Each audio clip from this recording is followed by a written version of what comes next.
বন্ধুরা, প্রত্যেক মাসেই কি সময়ের আগেই গ্যাস শেষ হয়ে যাচ্ছে?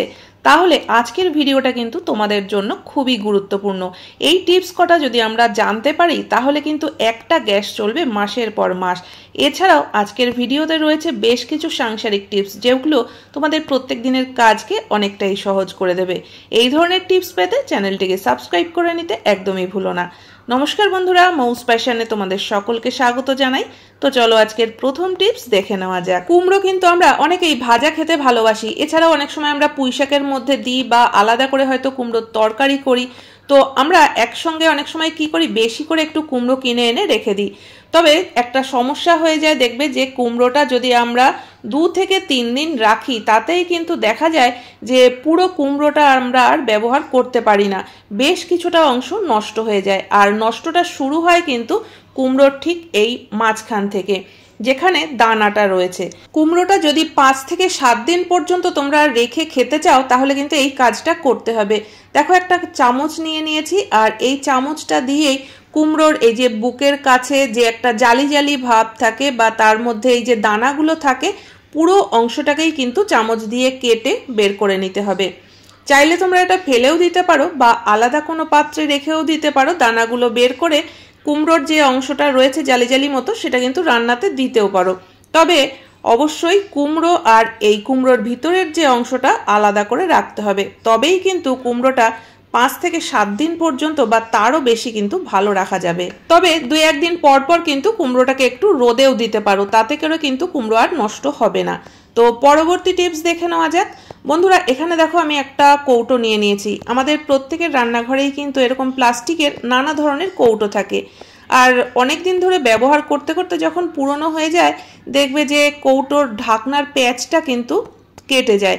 তখন আমরা যতই চেষ্টা করি ঢাকনাটাকে টাইট করে লাগানোর, ঢাকনাটা কিন্তু লাগতে চায় না ঠিক মতো, প্যাচটা নষ্ট হয়ে গেছে। আর শুধু প্যাচ কেটে যাওয়ার জন্য কিন্তু আমরা তখন এই কৌটোটাকে ব্যবহার করতে পারি না, বাদ দিয়ে দিতে হয়। তবে এই পদ্ধতিটা যদি আমাদের জানা থাকে তাহলে কিন্তু প্যাচ কেটে যাওয়া এই কৌটোগুলোকেও আবার আমরা আগের মতোই ব্যবহার করতে পারবো।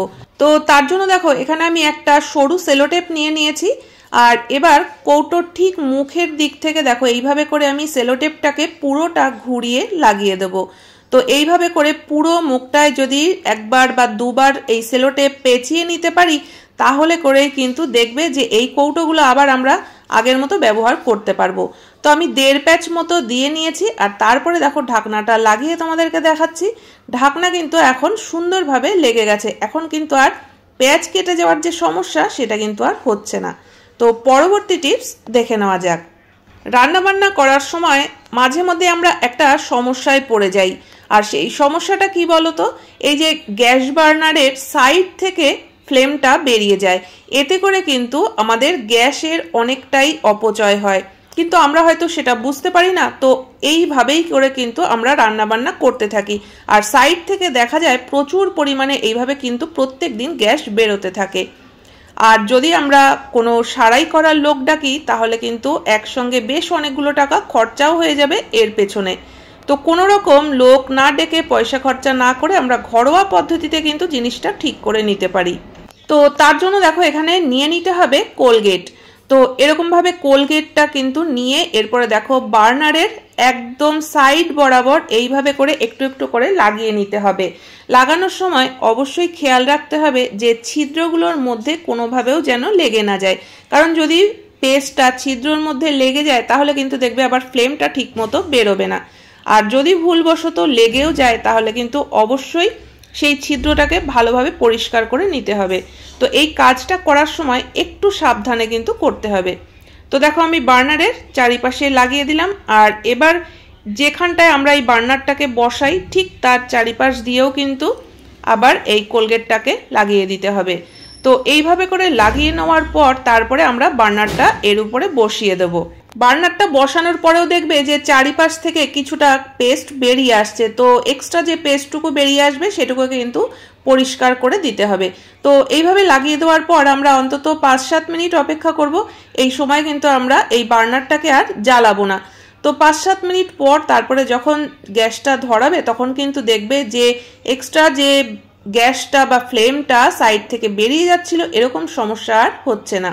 তো এতে করে কিন্তু আমাদের প্রত্যেক মাসেই অনেক গ্যাসের সাশ্রয় হবে। টিপসটা ভালো লাগলে অবশ্যই একটা লাইক কমেন্ট করো। তো পরবর্তী টিপসে চলে যাচ্ছি। এখানে দেখো আমি কিছু আদা নিয়ে নিয়েছি।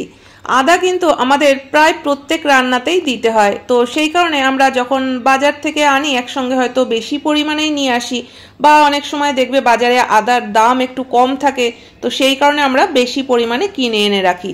কিন্তু এই এত বেশি পরিমাণ আদা স্টোর করার ক্ষেত্রে একটা সমস্যা হয়েই যায়। আদাগুলো কিন্তু আমরা ভালো রাখতে পারি না, দেখা যায় বাইরে রেখে দিলে শুকিয়ে যায় বা হয়তো এর মধ্যে ফাঙ্গাস ধরে যায়। ফ্রিজে রেখে দিলেও অনেক সময় দেখবে পচেও যায়। তো যদি আদা অনেক দিন পর্যন্ত ভালো রাখতে হয় তাহলে তোমরা এই টিপসটা ফলো করতে পারো। দেখো এখানে আমি একটা কিচেন টাওয়েল নিয়ে নিয়েছি। তো এরকম যদি তোমাদের কাছে কিচেন টাওয়েল না থাকে, সুতির কোনো কাপড় একটু ভালো করে ভিজিয়ে তারপরে একদম শুকনো করে নিংড়ে নিতে হবে, এর মধ্যে যেন বেশি জল না থাকে। তো তারপরে এই সুতির কাপড়ের মধ্যে আদার টুকরোগুলো রেখে এইভাবে পেঁচিয়ে নেবে কাপড়টা, আর তারপরে একটা এয়ারটাইট কন্টেনারের মধ্যে করে রেখে এই কন্টেনারটা ফ্রিজে রেখে দেবে। এতে করে দেখবে অনেক দিন পর্যন্ত কিন্তু আদা ভালো থাকবে, একটুও শুকিয়েও যাবে না, বা এর মধ্যে কোনো ফাঙ্গাসও লাগবে না বা পচেও যাবে না। যখন মাঝে মাঝে বের করে দেখবে যে কাপড়টা একদম শুকনো হয়ে গেছে, তো কাপড়টা হালকা করে একটু আবার ভিজিয়ে নিতে পারো। তো পরবর্তী টিপসে চলে যাচ্ছি। বন্ধুরা, যাদের ফ্যামিলি মেম্বার কম তাদের কিন্তু একটা সিলিন্ডার 1.5 থেকে 2 মাস পর্যন্ত যায়, বা হয়তো তার থেকে বেশিও যেতে পারে। কিন্তু আমরা যখন সিলিন্ডারটা ডেলিভারি নেই তখন একটা জিনিস খেয়াল করি না, আর তার জন্যই কিন্তু সিলিন্ডারটা যতদিন পর্যন্ত চলা উচিত তার অনেক আগেই শেষ হয়ে যায়। সিলিন্ডার ডেলিভারি নেওয়ার আগে কিন্তু অবশ্যই একটা জিনিস চেক করে নিতে হবে যে এর মধ্যে কোনো লিকেজ আছে কিনা, কারণ হালকা লিকেজও যদি থাকে তাহলে কিন্তু এর থেকে প্রত্যেক দিন একটু একটু করে গ্যাস বেরিয়ে যাবে। অনেক সময় দেখবে যে রান্না বান্না করার পর আমরা রেগুলেটর অফ করে দিই, তারপরেও কিন্তু রান্নাঘরে একটা গ্যাসের গন্ধ আসতেই থাকে। তো আমরা কিন্তু বুঝতে পারি না যে সব কিছু বন্ধ করা রয়েছে, তারপরেও গ্যাসের গন্ধটা কোথা থেকে আসছে। তো এইভাবে করে কিন্তু প্রত্যেক দিন একটু একটু করে গ্যাস বেরিয়ে যায়, আর সেই কারণে সময়ের অনেক আগেই গ্যাস শেষ হয়ে যায়। তো যখনই ডেলিভারি নেবে তখন কিন্তু তোমরা এই কাজটা করে নিজেরাই পরীক্ষা করে নিতে পারো। সামান্য একটু সাবান জলে গুলে সেই জলটা, বা যদি একটু ডিটারজেন্ট জলে গুলে সেই জলটা যদি এখানে দিতে পারো, আর যদি খুব বেশি তাড়াহুড়ো থাকে তাহলে কিন্তু শুধু একটু জলও দিয়ে দেখতে পারো। যদি এখান থেকে বুদবুদ কাটে তাহলে বুঝতে পারবে যে গ্যাসটা কিন্তু লিকেজ আছে।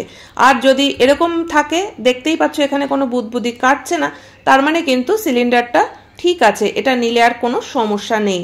তো যখনই এখন থেকে ডেলিভারি নেবে এই পরীক্ষাটা কিন্তু অবশ্যই করে নিও। তো আশা করি বন্ধুরা আজকের প্রত্যেকটা টিপসই তোমাদের কাজে লাগবে। কোন টিপসটা সব থেকে বেশি ভালো লেগেছে অবশ্যই কমেন্ট করে জানিও। ভালো লাগলে চ্যানেলটিকে সাবস্ক্রাইব করে পাশে থাকা বেল আইকনটা অবশ্যই প্রেস করে দিও, যাতে নতুন ভিডিও আপলোড করলে নোটিফিকেশন সবার আগে তোমাদের কাছে পৌঁছে যায়। তাহলে আজকের মতো ভিডিও এখানেই শেষ করছি।